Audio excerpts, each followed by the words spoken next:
Okay, it's 4 in the morning, but I couldn't find anything on YouTube on how to do the wheelhouse section there with the bumper bracket on it.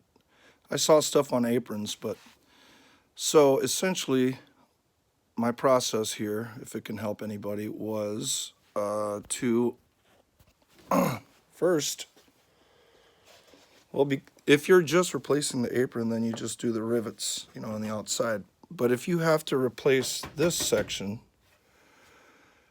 you can't just cut it off. You have to, you can see here, all those little spot welds down here. Not this one, this is for that part.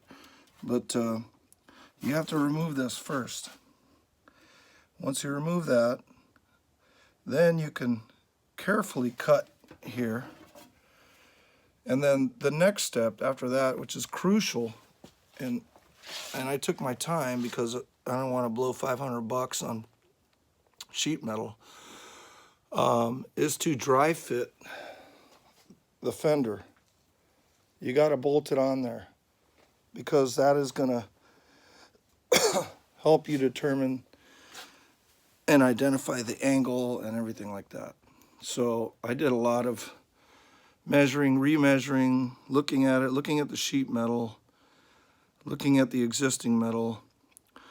Another thing to note here is that these, I forget what they call them, god damn it, tack screws or whatever, they're welded, these bolts are welded on, but the problem is a couple of them, they didn't weld them on straight. So, for example, this one, I just hogged it out. I just finally took a thinner bolt you just got to get through the dry fit process, see? And you can see there's play, but this fit is dry fit, this side is dry fit, then I'm gonna go to the driver's side and remove this and dry fit this. And then I did decide on doing the removable apron. It makes sense. It's just really convenient to pull that motor out if you can remove the rear apron. So I am going to do that because I think it's an important upgrade. But once all that is dry fit together, then I'm going to start tacking and welding. And I'll put the deck lid and all that stuff, and I'll do it as a final step. But anybody that's got, this is a 60 rag top, so anybody that's got, I think through 67, this is what you're going to be dealing with. And there's not much out there on it. So, again, step one,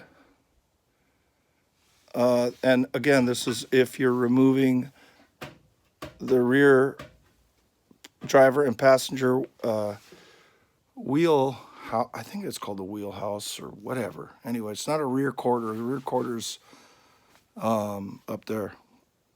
But this section here that holds the bumper brackets, that's what you got to do.